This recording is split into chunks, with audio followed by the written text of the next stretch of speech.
Karena Allah memang agama samawi, agama semitik, agama samawi, agama dari langit, agama semitik, agama dari keluarga semit. Mereka punya tradisi mengutus tuannya itu mengutus nabi. Nabi diutus bukan dituankan dan disalib. Iya dong, kan Muhammad ini tokoh utama dalam Islam. Kalau nggak ada Muhammad, nggak ada Islam, nggak ada Al-Quran, nggak ada tokoh Allah. Iya gitu betul. Kan? Terus masalahnya kemudian? Oh ya, masalahnya dia siapa sih?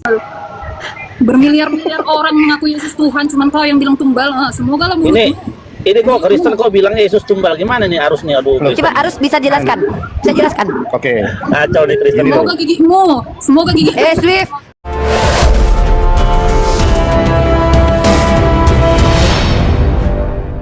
Kita kan diciptakan mula-mula kan bumi, lepas itu hewan, binatang, segala isi bumi, manusia, dan segala konflik-konfliknya terjadi. Beribu-ribu tahun kemudian baru di abad 7 Islam masuk. Nah, Islam ini apa sih yang menjadi dasar, dan kan harus ada histori kan, harus ada latar belakang terjadinya ini sehingga kita bisa percaya gitu. Tolong Umi jelaskan. Pertanyaan bagus, pertanyaan luar biasa. Saya kasih centang 10. Pertanyaannya adalah apa latar belakang kemunculan Islam? Dengan sedikit memberikan sedikit pernyataan yang salah, harus saya cross check, perbaiki. Bukankah Islam ini hadir di abad ke-7? Satu. Yang kedua, bukankah kita harus percaya harus ada latar belakang? Kedua, ini saya belum sepakati argumen ini. Ini pernyataan ya. Pertanyaannya adalah apa latar belakang Islam hadir? Saya kasih pertanyaannya centang 10, nilai bagus. Tapi saya kasih sebuah premis yang tersisip di dalam argumennya itu sebagai tanda salah. Karena itu tidak seperti itu. Secara salah cara memahami. Gak apa-apa, saya lanjut ya. Islam dari kata aslam, salam, salim. Aslam artinya karakteristik seseorang yang patuh tunduk kepada Tuhan. Salim artinya suci. Salam artinya damai, selamat. Maka bisa kita katakan terminologi dari para ulama itu sebenarnya banyak tentang Islam. Islam adalah sebuah agama yang memiliki aturan di mana orangnya harus suci lahir dan batin, menuruti semua perintah Tuhan yang menyebabkan mereka selamat dunia akhirat. Kurang lebih seperti itulah terminologinya. Artinya Islam adalah sebuah sistematika boleh, sebuah metode boleh, sebuah jalan boleh, sebuah way of life, jalan hidup boleh, agama juga boleh, ya, atau kalau kami mengatakan dalam bahasa kami adalah din. Din bisa dikatakan syariat, hukum-hukum, larangan, aturan, ya bisa dikatakan sistem. Boleh dikatakan sebagai sistem yang datang dari Tuhan. Bukan dari hasil karangan berpikir manusia, bukan hasil dari konsensus, bukan dari hasil hayalan, tapi datang dari pemilik alam ini. Maka ketika Anda katakan secara historis Islam di abad ke-7, saya benarkan secara historis. Tapi masalahnya Islam tidak bersandar kepada historis, karena historis adalah hasil analisis manusia. Historis tidak bisa dijadikan landasan kebenaran, sister.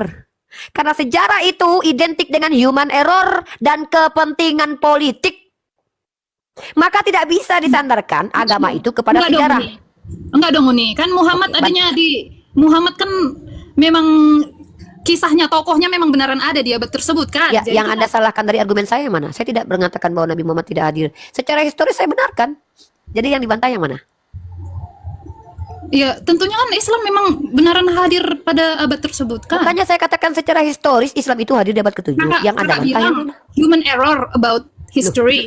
Ini bicara tentang sejarah, bukan tentang Nabi Muhammad yang ada di abad ke-7 secara sejarah. Jangan salah mengkritisi. Yang saya katakan, sejarah ini secara akademis, silakan Anda cross check. Apakah sejarah itu absolut kebenarannya? Hello. Absolut dong. Oke, tunjukkan skolar yang betul-betul terdidik dan mungkin dia adalah orang yang kredibel mengatakan bahwa sejarah itu absolut kebenarannya. Tolong tunjukkan. Saya tidak mau dengar dari Anda. Saya mau dari hasil belajar. Karena kalau Anda yang mendatang sendiri berarti Anda memaksakan paradigma Anda. Misalnya nih. Sebentar Dinda, cintaku, sayangku, adekku dengar dengerin dulu dong Mi, dengerin dulu. Logika Okay. saya dong yang Anda kejar kan, logika saya. Sebab Anda kan berilmu, Anda ingin mengkupas saya juga kan.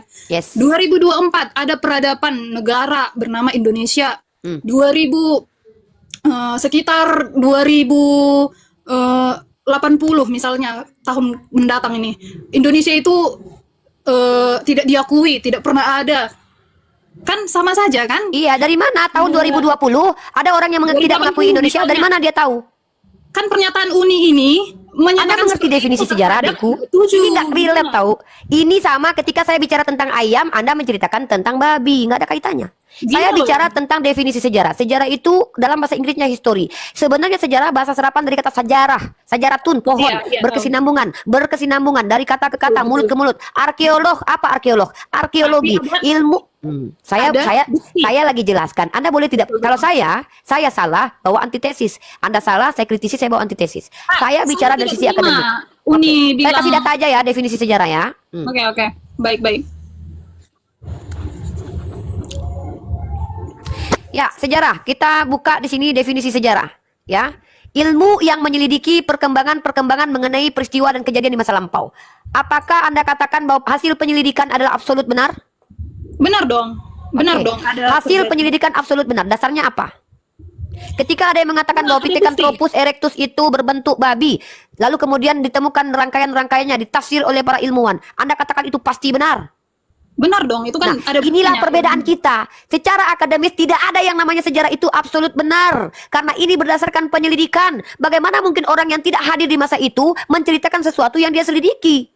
Maka sejarah itu bisa Betul. dikatakan benar ketika, dengar, Umi. ketika dibantu oleh bukti-bukti nyata. Contoh, ketika ada yang Gini loh. mengatakan Indonesia tidak diakui pada tahun 2080, pertanyaannya, dasarnya apa ketika berbicara Indonesia tidak diakui? Maka bukti-bukti dari pernyataannya itu bisa dikatakan nanti penyokong kebenaran. Karena kebenaran sendiri artinya adalah adanya persesuaian antara klaim dengan realitas dan pembuktian. Ketika ada orang yang mengatakan sejarah itu adalah absolut, maka Anda sedang membantahi sisi akademis. Karena sejarah itu menurut beberapa scholar juga memiliki kepentingan politik. Ada orang-orang yang membuat sejarahnya sendiri. Itu kenapa ada istilah sejarah dibuat oleh pemenang. Ya, makanya kemarin beberapa waktu lalu sejarah tentang Indonesia dijajah 300 tahun oleh Belanda. Itu dikritisi oleh ahli sejarah yang muncul kemudian. Lalu ketika Anda bilang dia absolut, maka Anda harus bertentangan dengan para akademisi yang mengatakan bahwa Indonesia tidak pernah dijajah oleh Belanda selama 300 sekian tahun. Kenapa? Karena sejarah dibuat oleh orang yang berkepentingan. Jadi ketika Anda mengatakan absolut, Anda harus punya patokan. Kenapa sejarah tentang Belanda dijajah selama 300 tahun itu absolut mutlak benar? Dasarnya apa? Bukti-buktinya apa? Karena kalau Anda bicara bahwa ini absolut benar, Anda harus punya kapasitas menentukan ini betul atau tidak. Contoh dokter. Dokter sendiri itu hanya bisa menganalisa, mendiagnosa, tidak memastikan, sister. Jangankan sejarah, ilmu pasti saja yang sudah dipelajari dalam ruang akademis, dalam medis, mereka bisa diagnosa. Mereka analisa. Itu kenapa digunakan kata diagnosa, analisa, bukan kepastian, sister. Maka ketika Anda bicara bahwa sejarah adalah ilmu pasti, maka tolong tunjukkan bahwa sejarah masuk dalam ilmu eksak. Salah satu ilmu yang masuk dalam ilmu pasti adalah matematik. 1 tambah 1 pasti 2. Gak ada cerita 1 tambah 1 jadi 3. Jadi ketika Anda katakan bahwa sejarah masuk dalam ilmu pasti, ilmu eksak, tunjukkan datanya. Tunjukkan data saya secara akademis. Boleh masuk sedikit? Silakan. Nah, jadi gini, saya ajarin pemahaman filsafat sejarah tuh gini. Kan kakak tuh pasti mikir gini ya. Ini Islam datangnya belakangan dengan histori kepercayaannya menyalahkan histori Kristen. Dongeng dong Islam, kan gitu ya kak ya. Kenapa datang terlebih akhir? Filsafat sejarah di ranah teologi tahu nggak pemahamannya gini, Kak Swift? Apapun agama yang kamu pegang, maka setiap agama akan membenarkan sejarahnya masing-masing. Contoh, Hindu, mereka akan percaya sejarahnya paling benar. Kristen akan percaya sejarahnya paling benar. Islam akan lebih percaya sejarahnya paling benar. Jika standarisasi pemahaman ketuhanan di ranah sejarah, sekarang gini, kita paham Islam datangnya terakhir, menunjukkan Islam salah. Kristen lebih awal menunjukkan Islam lebih benar. Tapi ingat, ada Hindu, penyembahan Brahmana lebih awal dikenal daripada penyembahan Yesus. Menjadi menunjukkan bahwa jika standarisasi sejarah lebih awal-awalan, maka Brahmana lebih layak disembah karena lebih awal daripada Kristen dan Islam. Dan jadi pertanyaan, kenapa kakak Swift masih Kristen, tidak Hindu? Sedangkan dalam sejarah kehinduan lebih awal daripada adanya sejarah kekristenan. Menunjukkan arti sejarah sifatnya relatif. Agama apa yang kamu pegang, maka sejarahmu lah yang paling benar, tergantung agamamu. Paham ya maksudnya? Oke. Gini Bang. Oke, Uniriva, makasih penjelasannya. Kan saya tadi bertanya, gimana sih sejarah Islam ini, dari mana background ceritanya? Saya masuk ke ranah itu boleh? Saya masuk ke penjelasan tentang itu. Iya. Tolong tangkap Tunggu, poin saya. Saya baru kasih Anda satu SKS barusan ya. Satu SKS saya bagi kepada Anda. Saya jelaskan, tolong disimak baik-baik. Jangan dipelintir perkataan saya. Tangkap pelan-pelan. Saya akan coba pelan-pelan sekali bicara. Saya akan pelan-pelan sekali dan tolong ditangkap poin saya. Saya tadi mengatakan, secara sejarah saya akui dibenarkan dalam dunia akademis bahwa Islam hadir di tangan baginda Rasulullah Muhammad Sallallahu Alaihi Wasallam. Tapi secara esensi Islam sudah ada sejak Adam diciptakan. Secara esensi, karena esensi Islam adalah terminologi yang sudah saya sampaikan tadi.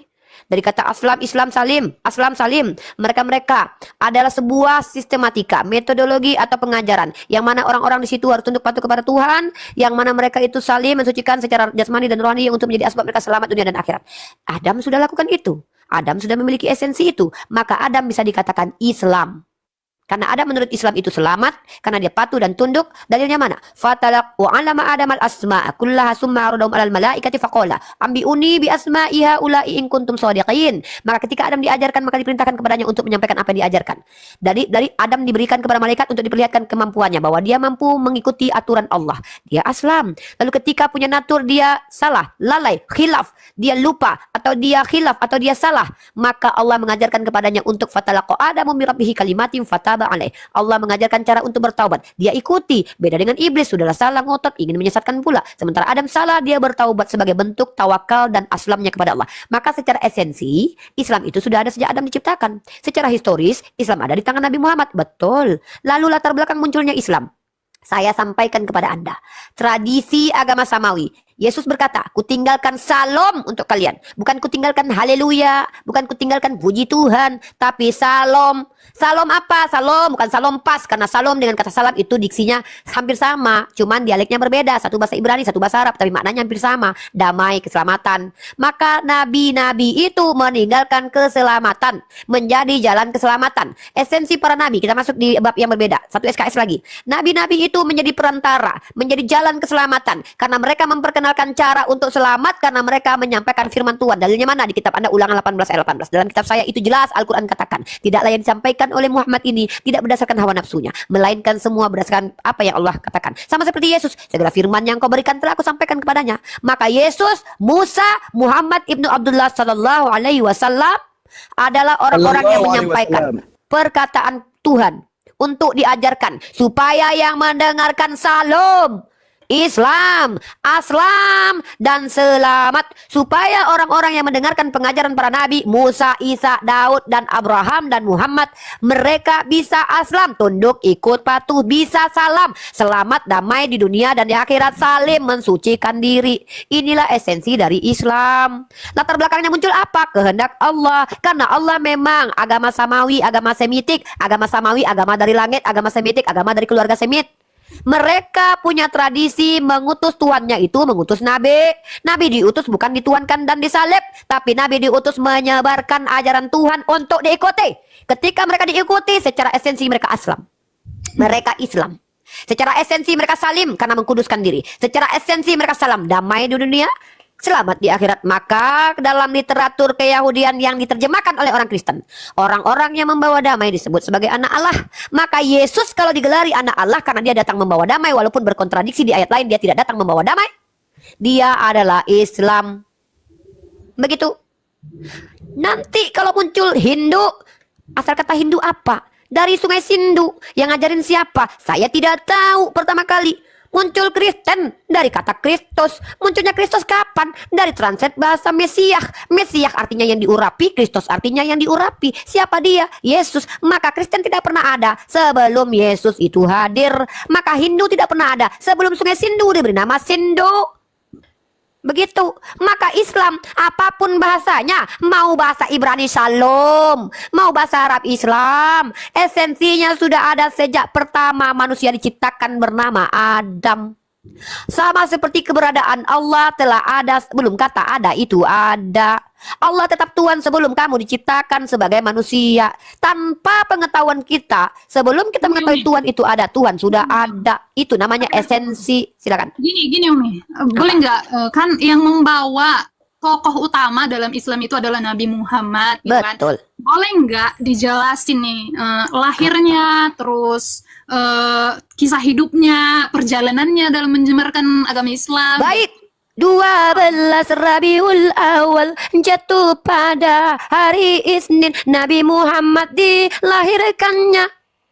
Saya bisa nyanyikan lagu tentang lahirnya Nabi Muhammad, kamu bisa tidak? Kamu suka nyanyi loh di gereja. Bisa Nggak tunjukkan bisa, dalil Mak. Muhammad nggak ada di ini kami. Saya menceritakan tentang kelahiran Nabi saya dengan menyanyikan dua belas Rabiul Awwal syananananana. Ini saya pelajari waktu MTS. Saya belajar tentang kelahiran Nabi saya berdasarkan 12 tarikh. 12 Tarikh. Rabiul Awal itu juga kematian Nabi Muhammad bukan sih? Aduh, masa tanggal lahir dia adalah tanggal kematian juga? Ya, bisa jadi ya, bisa. Tapi kamu kalau bicara pakai data.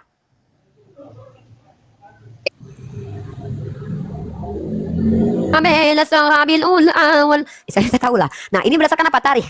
Para sejarawan Islam memberikan informasi. Di mana kamu temukan itu? Dalam Sirah Nabawiyah, dalam tarikh Islam yang jilidnya banyak sekali. Di kampus saya ada bukunya. Kalau mau nanti satu SKS, saya baca dulu, saya kasih tahu kamu. Oke? Nah, pertanyaannya, apa korelasi pertanyaan kamu ini dengan kebenaran Al-Quran dan Islam? Silakan.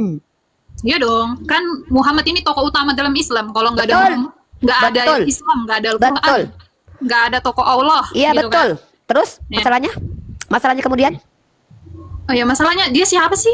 Kok Nabi. bisanya menyebarkan gitu? Dia adalah orang yang pada waktu itu berdasarkan riwayat-riwayat yang jelas siapa penyampainya. Seorang yang bergelar Al-Amin, anak seorang bernama Abdullah, tidak pernah berdusta, tidak pernah menyesal jemaat Yesus, tidak pernah menjadi parisi munafik, dan tidak pernah berlaku sewenang-wenang. Dan dia telah dipersiapkan bertemu dengan salah satu raib bernama Mukhairah, yang mana dia terlihat memiliki irhas. Apa itu irhas? Yaitu kelebihan yang dimiliki oleh calon nabi. Dia memiliki kelebihan-kelebihan, salah satunya kesaktian dari Halimah. Siapa Halimah? Wanita yang menyusuinya. Ketika Halimah bercerita, ketika bayi mungil ini datang, karena tradisi orang Arab secara sejarah, secara antropologi, mereka terbiasa ketika melahirkan seorang bayi, mereka menyerahkan anak itu untuk disusui oleh orang lain. Maka Halimah, wanita beruntung yang menyusui nama Muhammad ibnu Abdullah ini, ketika datang kepadanya bayi ini, ketika menyusu kepadanya, yang tadinya hewan ternaknya kurus, kering, tak bergizi, tumbuh menjadi hewan ternak yang penuh dengan susu.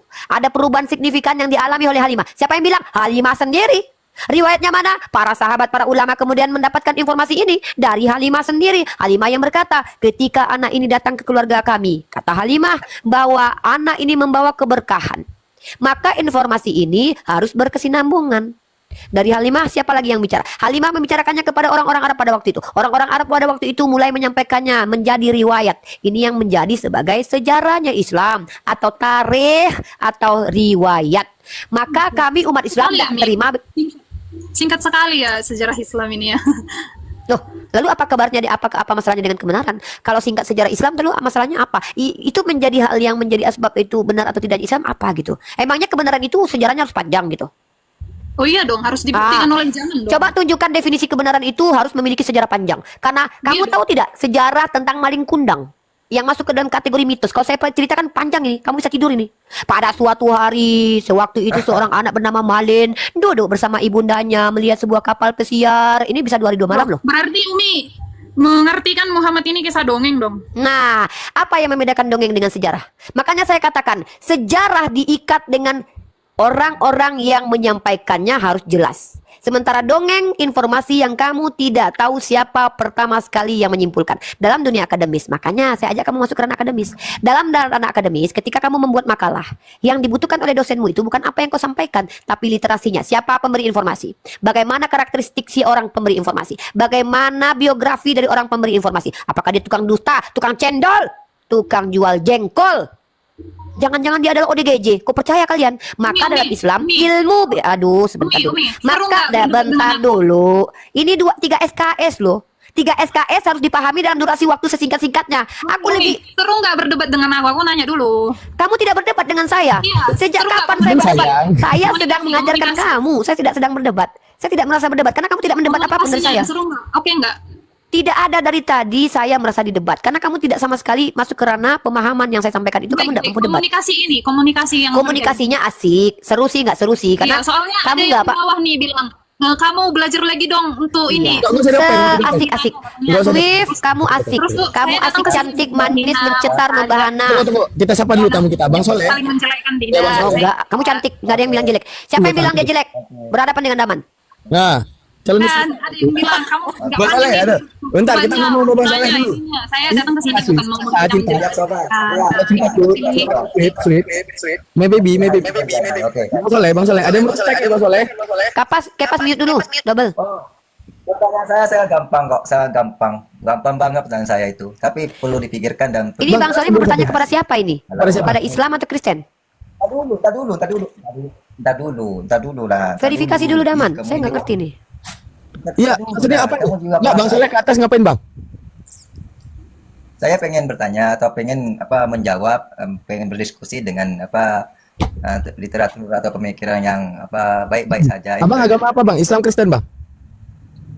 Saya bertanya tentang Kristen betul semua. Anda ditanya agamanya, Pak. Anda Agamanya Islam apa, Bang? atau Kristen? Oh, saya sejak lahir itu Muslim. Oke. Izin Daman, biar Uni ambil Daman. Bang Soleh, izin. Entar dulu. Sebentar Bang, saya yang berhak bicara di sini. Saya yang turun ya. Bang Soleh, Anda masuk di room dialektika lintas agama. Room dialektika lintas agama ini adalah room di mana kita berdiskusi tentang lintas iman. Ada transfer knowledge. Anda mau bertanya kepada umat Kristen, betul? Apakah Anda bisa memastikan ketika umat Kristiani menjawab, Anda sudah memiliki experience, ilmu, pemahaman untuk menjawab pertanyaan balik dari mereka sehingga mampu berdiskusi dua arah dengan mereka? Mungkin hal itu terjadi karena seorang manusia Mungkin, itu tidak maaf, ada yang kita nggak mau bicara cita-cita. Kemungkinan saya tidak mau berhadapan dengan mungkin-mungkin. Saya tidak mau umat Islam di sini ketika tidak memiliki wawasan, mempertanyakan agama orang lain, ketika ditanya agamanya blunder. Maaf, saudaraku. Awas. Kau pertama ditanya pasti dulu. Soleh. Masuk, Agama kau apa? masuk. Tepuk dia. Agama kau apa? Yang pasti aja dulu, agama kau apa? Tadi kau mengatakan saya dari kecil Muslim. Sekarang? Saya mulai sekarang saya Muslim, Mas. Gitu loh. Kau cuma nanya dari kecil Muslim. Sekarang ini kau apa agamamu? Muslim. Ah, ada assalamualaikum kau? Muslim. Ada assalamualaikum. Muslim. Nah, Waalaikumsalam. sekarang, warahmatullahi oke, wabarakatuh. sekarang kamu tujuan mau ngapain? Mau ngapain sekarang nih? Ini saya ingin bertanya dan pengen menjawab. Kasih kesempatan sekali aja, nggak apa-apa, Bang Blender. Biar kalau aja. saya tidak bisa menjawab, mungkin itu akan hutang. Karena kenapa? Karena manusia itu ada yang lemah, ada yang kuat. Sedang aja gitu loh. Enjoy aja sama saya itu, happy aja. Gitu. Maaf, kita nggak mau Manusia happy, tidak kita nggak ada mau yang- enjoy di sini. Kita mau diskusi. Bang Soleh cari tempat yang agak enjoy ya. Banyak room enjoy. Kalau tidak sifat dengan enjoy dan happy, apa gunanya diskusi? Host? Saya nggak Apa mau enjoy sama apa happy, Bang. gunanya Saya nggak mau enjoy di sini. Tadi kan sampai Makasih. Selamat Zaman tadi kayak tinggal, Maaf ya Bang Abang Soleh. Ini ruang dialektika lintas agama sama seperti Anda masuk ke ring tinju, sementara Anda belum latihan. Minimal kalau masuk ke ring tinju, latihan dulu biar kita bisa kayak Smackdown itu pegang tangan kawan. Oper handle, hajar. Anda masuk ke room tinju, belum latihan, belum pernah ngangkat barbel, tiba-tiba ditonjok, nanti Anda nangis, minta enjoy sama kita. Enjoy apaan? Oke, lanjut. Swift, saudara-saudara umatnya Muhammad sallallahu alaihi wasallam 1,3 orang. Kalau diantaranya ada penyembah Yesus, saya juga meminta tolong kepada kalian nih sebagai sesama manusia. Swift adalah saudari kita. Beliau adalah orang yang digerakkan oleh Allah masuk ke Komal ini. Tidak ada yang kebetulan, semua diatur oleh Allah. Swift menjadi ujian buat Anda. Apakah Anda adalah rahmatan lil alamin atau tidak? Ketika Swift Anda hina personalnya, Anda rendahkan personalnya, Anda buat dia takut mempelajari Islam, mempelajari agamanya, maka bisa jadi Anda menjadi asbab dia benci dengan Islam. Maka perlakukan dia sebagaimana Anda diperintahkan oleh baginda Rasul. Apa kata Allah dalam Al-Quran? Mudah saja bagi Allah hendak menjadikan kita itu satu umat saja. Tapi Allah ingin menguji apa yang ada pada diri kita. Anda memiliki iman Islam. Maka tunjukkan iman Islam itu menjadi rahmatan lil alamin kepada saudari kita. Kecuali dia penghujat. Kalau masalah ngeyel itu keniscayaan terhadap orang Kristen. Wajib mereka ngeyel. Kalau mereka tidak ngeyel, tidak Kristen dong. Jadi kalau dia ngeyel Anda marah, ya berarti Anda tidak bersabar. Bersabar. Biarkan Swift menemukan kebenarannya sendiri. La ikraha fid din. Tidak ada paksaan dalam agama. Saya menganggap dia sebagai anak adik yang sedang belajar. Saya tidak memposisikan dia sebagai pendebat saya. Saya tidak menganggap dia berdiskusi, saya deep dialog. Saya menganggap deep dialog dengan dia. Saya berusaha untuk men-trigger kognitifnya. Berusaha untuk mengeluarkan critical thinking dia. Dia terima silakan, tidak pun tidak masalah. Maka tolong dihargai, tolong dicintai. Swift bisa menjadi asbab Islam dimuliakan. Dengan kehadiran Swift, banyak orang percaya bahwa Islam itu memuliakan kaum kafir, musyrik, dan seorang wanita. Maka tolong tunjukkan lisan typingan Anda di bawah. Karena jari-jari Anda akan dimintai pertanggungjawaban. Kalau ada orang Kristen menghujat, itu urusan Anda. Saya tidak mau ikut campur. Bari typing, tapi tolong untuk tamu kita, adik kita nggak tahu jangan-jangan berjodoh dengan Daman. Allahumma la misawab. Malu ketika Ini kita bisa hidup aja dengan- deh, Iu nih bisa aja. Ah, Ya. Daman udah modus dari tadi Ya itu. kita nggak tahu. Naikkan itu Bang Billy. Ketika Swift saudari kita ini menunjukkan betapa dia adalah orang ingin belajar, berikan haknya. Berikan haknya. Oke. Shalom Bang Billy. Ya, selamat pagi Bang Budi, saya nggak kelihatan. Ya, shalom semuanya. Salam kafirim ya. Lanjut. Nah, gitu dia ya. Jadi tolong typing di bawah yang indah. Tunjukkan bahwa kita rahmatan lil alamin. Lanjut Swift, adikku yang cantik, kata ibundanya. Iya nih, soal sejarah itu kan belum komplit lagi. Saya belum. Apa yang ingin Adinda ketahui? Saya tunjukkan sejarah ya. Baik. Nabi Muhammad. Saya bacakan. Oke, Adindaku ada literatur. Kalau saya kasih Anda jurnal, saya takut Anda tidak baca. Kalau saya kasih Anda tarikh, footnote, informasi dalam sebuah tarikh, ada sebuah tarikh yang ditulis oleh seorang profesor doktor dan saya bisa kasih ke Anda nanti karena ini saya punya bukunya di kampus saya. Ini memakan waktu yang lama. Maka saya kasih Anda satu literatur yang mudah Anda akses. Salah satu aplikasi organisasi Islam terbesar di Indonesia dari laman NU Online. Ya, NU Online yang ditulis tentang sekilas sejarah kelahiran Nabi Muhammad, ditulis hari Senin 4 Desember tahun 2017 jam 1 WIB.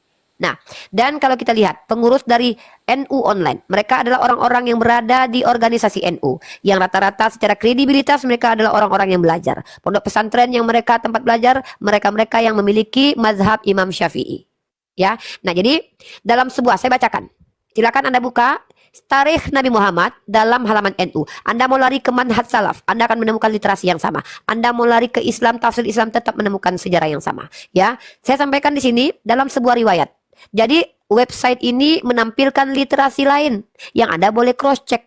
Literasinya apa? Riwayat Imam Ibnu Hisham. Siapa Ibnu Hisham? Sejarawan Islam yang diakui sebagai sejarawan Islam. Ibnu Hisham, tolong di tap-tap layar guys. Ibnu Hisham menyampaikan dalam Al-Sirah Al-Nabawiyah. Ya, Ibnu Hisham ini sejarawan. Kitab Sirah Nabawiyah adalah kitab sejarah tentang baginda. Dalam kitab tersebut bahasa Arabnya kalau saya bacakan nanti belepotan karena Arab gondol, ya ada siarakatnya. Tapi saya bacakan terjemahannya saja. Sesungguhnya Sayyidah Aminah binti Wahab ibu Rasulullah Shallallahu Alaihi Wasallam menceritakan. Jadi ini informasinya dari siapa? Ibundanya Nabi. Apa kata beliau? Beliau didatangi seorang malaikat ketika mengandung Rasulullah. Kemudian dikatakan kepadanya, sesungguhnya engkau mengandung pemimpin umat ini. Ketika dia lahir ke dunia ini, ucapkanlah, aku memohon perlindungan untuknya pada yang maha kuasa, yang maha esa, dari keburukan setiap orang-orang yang hasut. Kemudian namai dia dengan nama Muhammad. Literatur ini silakan di cross check. Ini namanya referensi. Dalam dunia akademis ini diterima. Ibnu Hisham Al-Sirah Nabawiyah, Beirut, Darul Kutub Al-Arabi, tahun 1990, juz pertama halaman 180. Kalau saya salah di cross check lalu datang lagi, Uni salah halamannya. Cross check. Footnote ini gunanya dalam dunia akademis untuk kalian yang dapat informasi bisa cross check. Bener nggak saya menyampaikan hal yang sama dengan yang dikutip dalam Sirah Nabawiyah? Itu namanya literasi.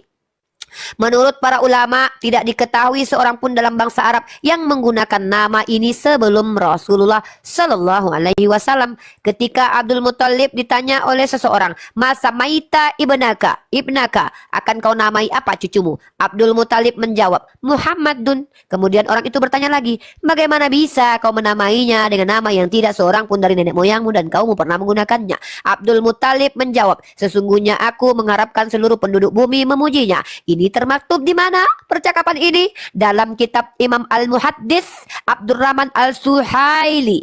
Anda boleh cross check siapa itu Abdurrahman Al-Suhaili, apakah dia kredibel? Ra'ud Al-Unuf fi Syarh Al-Sirah Al-Nabawiyah li Ibnu Hisham, dari Ibnu Hisham. Beirut Darul Kutub Al-Islamiyah juz kedua halaman 150. Ini namanya tarikh, ini baru sejarahnya Islam. Kitab sejarahnya Islam. Para sejarawan mengatakan bahwa nama Muhammad tidak biasa dipakai di kalangan bangsa Arab. Hanya 3 orang sebelum Rasulullah yang menggunakan namanya. Ibnu Faurak menyebutkan mereka adalah Muhammad bin Sufyan bin Mujasi, nenek moyang Al-Farad sang penyair, Muhammad bin Uhailah bin Al-Jula bin Al-Haris bin Jabjab bin Kulfa, sampai kepada Muhammad Umran bin Rabi'ah. Dalam Al-Ra'ud Al-Unuf Imam Al-Suhaili menjelaskan, tidak diketahui di kalangan Arab seseorang yang menggunakan nama ini Muhammad sebelum Rasulullah, kecuali 3 orang yang ayahnya menjadi tamak ketika mendengar kenabian Muhammad. Jadi ada salah satu riwayat lain kedekatan masanya dan bahwa dia diutus di Hijaz. Abdurrahman Al-Suhaili juz 2 halaman 151. Menurut ini makanya kritisi siapa yang menyampaikan. Ya, oke, terlalu panjang. Baik. Artinya, saya bisa menceritakan kepada Anda rentetan sejarah tentang Nabi saya berdasarkan literasi, bukan dari cocongorlogi. yang saya temukan dalam Sirah Nabawiyah yang sudah saya sebutkan namanya. Pertanyaan saya, sejarah Yesus bisakah Anda ceritakan? Singkat, padat, panjang boleh, silakan. Kalau nggak mau juga nggak apa-apa, belajar aja sudah. Oke, baik. Yesus, sejarah Yesus diutus Allah ke dunia ini. Oke. Siapa yang bilang? Sebutkan nama yang ngasih tahu. Seperti saya tadi saya sebutkan nama Ibnu Hisham. Oh, nama Kalau sejarah itu harus ada tokohnya, sejarawannya harus ada, sister. Bagaimana mungkin dia dikatakan sejarah tapi bukan datang dari sejarawan? Tokohnya, Kalau Nabi- dia Nabi datang dari terdahulu. pendongeng namanya dongeng. Kalau datang dari orang yang suka mitos datang namanya mitologi. catatan. Nabi-nabi terdahulu. Siapa? Musa, seperti Musa, Nabi. Musa menceritakan sejarah Yesus. Iya dong, kan Anda kebingungan. Berhadapanlah Anda dengan pemilik kitab Torah Tanakh, yaitu Bang Beli, pengikut Nabi Musa. Silakan Bang Beli. Aku nggak mau ikut campur. Ya, salam saudara-saudara. Jadi untuk Tuhan memberikan nama kepada Hashem, memberikan nama kepada nabi-nabi besar ya. Contoh misalnya kepada Ismail, Tuhan bilang begini lewat malaikat, engkau sedang mengandung seorang anak dan hendaklah kau memberikan nama anak itu Ismail, artinya Tuhan telah mendengar. Nah, begitu juga dengan yang lainnya ya, diberikan nama, hendaklah kau memberikan namanya Ishak gitu. Nah, ada juga nih yang menarik bagi saya tadi, sumber yang dibacakan oleh Uni soal kelahiran Nabi Muhammad lewat apa di sejarah dan sebagainya, aku nggak tahu itu kitab apa ya. Apakah itu valid secara akademik? Bertanya ke saya. Iya, apakah Ya. itu valid secara akademik? Jadi tadi? sirah ini Bang Billy adalah hasil penelusuran dari tokoh sejarawan kami, salah satunya Ibnu Hisham dan Ibnu Hisham. Nah, Oke. jadi ini masuk ke ranah boleh dikritisi. Tapi Oke. yang valid itu hadis sahih. Itu valid. Oke. Jadi dinamainya, kalau kau menamakannya Muhammad begitu ya? Yes. Oke. Jadi pas anaknya lahir namanya Muhammad, betul? Ini begitu lahir anaknya dinamain Muhammad, betul? Betul. Nah, ada juga cerita seorang malaikat datang kepada seorang ibu. Nah, kau akan mengandung dan kau memberikan nama anak itu Immanuel. Nah, begitu lahir namanya nggak jadi Immanuel tuh, gimana? Lanjut. Nah, menarik. Bang Billy mengangkat sebuah polemik. Ketika ada Ismail, bayi Ismail Hagar ya. Hagar didatangi malaikat. Dalam kitabnya Bang Billy yang saya juga pelajari, bahwa di sana malaikat Tuhan berbicara kepada Hagar. Berikan nama anak itu Ismail. Yang memberi nama itu adalah malaikat Tuhan. Kalau nggak salah Bang Billy, malaikat Tuhan atau Tuhan Bang Billy? Malaikat Tuhan ya. Ya, itu Tuhan memberikan nama Tuhan, lewat Tuhan. malaikat. Ya, Tuhan melalui Hashem perantaran memberikan malaikat. nama. Ya, Hashem memberikan nama melalui perantaran malaikat, namanya Ismail. Artinya diberi nama oleh Hashem. Kemudian ada seorang manusia bernama, Tuhan memberi namanya Immanuel. Ternyata nggak ada manusia bernama Immanuel. Yang hadir menurut umat Kristiani yang ternyata namanya kok Yesus. Sementara dalam Islam, literasi yang disebut sebagai sejarah ini, tarikh ini bisa dikritisi. Maka memang Sayyidah Aminah berbicara bahwa beliau didatangi oleh malaikat yang mana diberikan nama Muhammad. Itu sejarah, boleh dikritisi. Pertanyaan saya kepada Swift, ketika Anda menceritakan bahwa Musa menceritakan sejarah Yesus, kok definisi sejarah jadi nggak ada. Moshe Makanya, Rabbeinu. lebih dulu mana Musa daripada Yesus? Moshe Rabbeinu, Musa guru kami tidak pernah menyebutkan Jesus di dalam seluruh Torah. Nggak ada. Jadi kalau kita belajar dengan benar tekstual bahasa Ibrani ya, semua itu tidak pernah, apalagi soal Mesias. Dikatakan dalam kitab Yeremia 30 ayat 9, "Fa'abdu tasam malaika fa David malkam asyarakim lahem." Artinya mereka akan menyembah kepada Tuhan dan kepada Daud raja mereka yang akan aku bangkitkan. Jadi identitas sang Mesias itu dalam kitab Tanakh, dalam kitab Perjanjian Lama itu tidak pernah secara eksplisit nama Yesus disebut.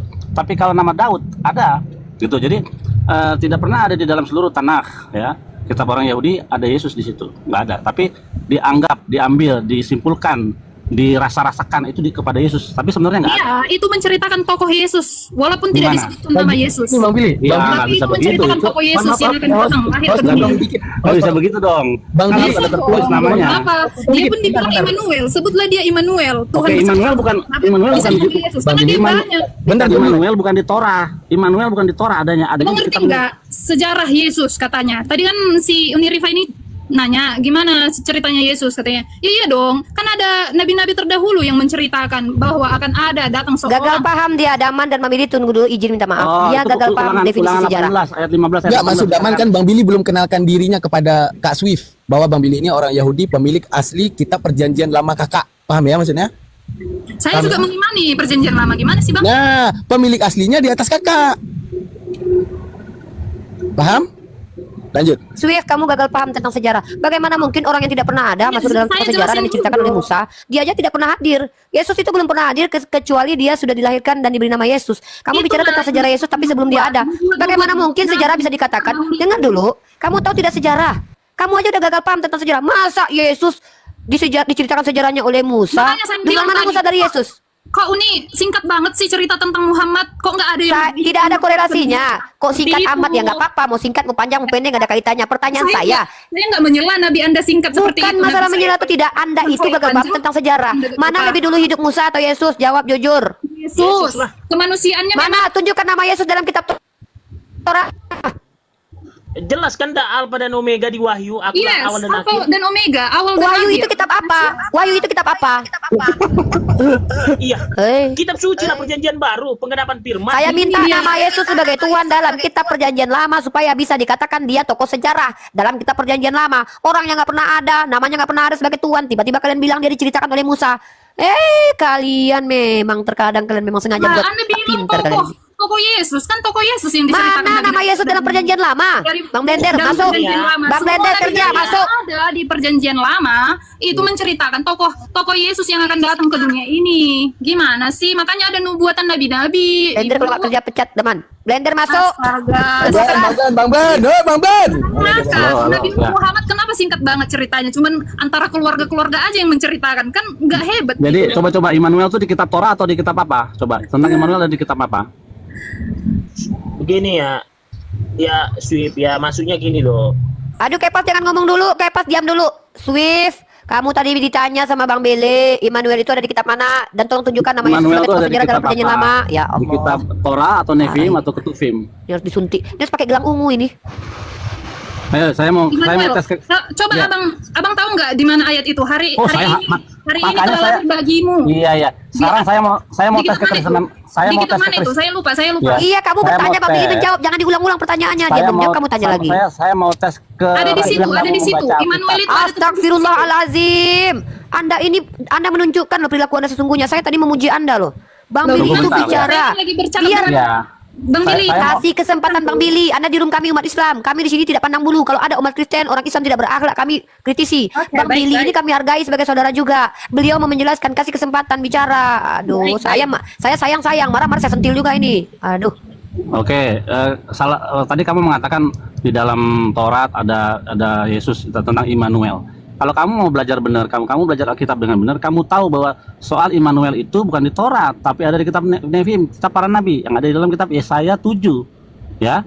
Nah, seorang perempuan muda akan mengandung dan melahirkan seorang anak dan kau hendaklah memberikan namanya Immanuel, ya, Allah beserta kita. Nah, kalau kita lihat di dalam teks dan konteks Yesaya 7 itu berbicara antara soal perang Raja Ahaz yang dikepung oleh dua raja besar, ya, yaitu Raja PK dan Raja Retsin.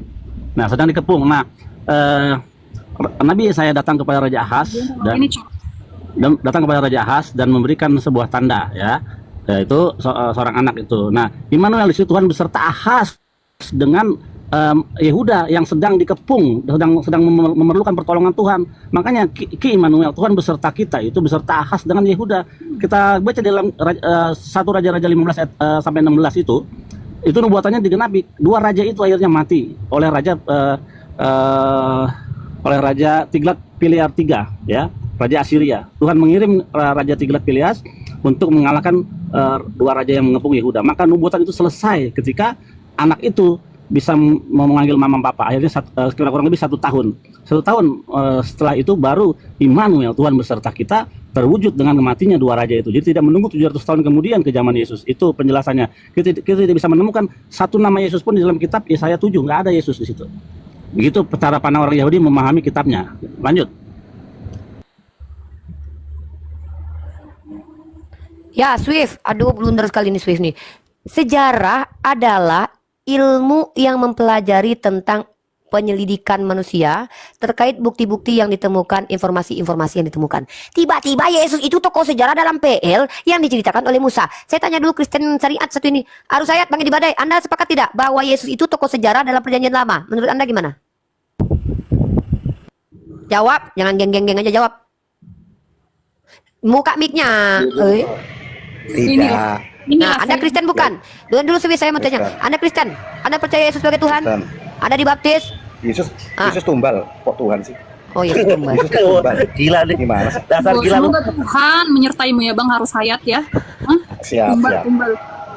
Bermiliar-miliar orang mengaku Yesus Tuhan, cuman kau yang bilang tumbal. Semoga lah Ini kok Kristen kok bilangnya Yesus tumbal, gimana nih harusnya? Aduh, Coba harus bisa jelaskan. Bisa jelaskan. Oke. kacau nih Kristen. Semoga gigimu, semoga gigi. Swift, apa kamu diajarkan Yesus untuk menyumpahi orang lain ini? Dengarkan dulu, dia juga punya hak untuk menyampaikan literasinya. Silakan. Ini tak beritahu. Anda itu harus menerangkan apa yang ada di pikiran orang. Kalau di pikiran orang Muslim, yang ditanya tuh Yesus yang physically. Yesus physically ya tumbal. Bukan dia bukan Bapa, bukan. Yesus bukan Bapa. Ini dulu. Aku pendeta. Menurutmu Anda Yesus itu boleh. orang biasa nggak? Orang biasa Yang nggak? ditanyakan orang Muslim, sebentar, kamu dialog harus ngerti kapasitas cara berpikir pendialog yang menanya. Di mata Muslim, Yesus itu anaknya Maria. Mak, fisik itu bukan Bapa, bukan. Lo harus jawab sesuai dengan pemikiran mereka. Itu cara dialog. Nanti kalau berkembang, lo berkembang. Gitu, paham nggak? Harus cerdas. Kalau kamu belum cerdas, kamu dialog akan kepentok-pentok. Nggak sampai apa yang ingin kau Iya, sampaikan. gimana menurutmu Yesus? Yesus gimana menurutmu? Yesus yang mana? Yesus bilang, aku ada sebelum Abraham ada. Yang lo tanya, Yesus yang aku atau yang sebelum Abraham? Lo harus, Yesus hanya satu. harus- Yesus hanya satu. loh, Yesus ada dalam diri saya kok hanya satu gimana? Iya, yang bernama Yesus hanya satu. Gimana sih?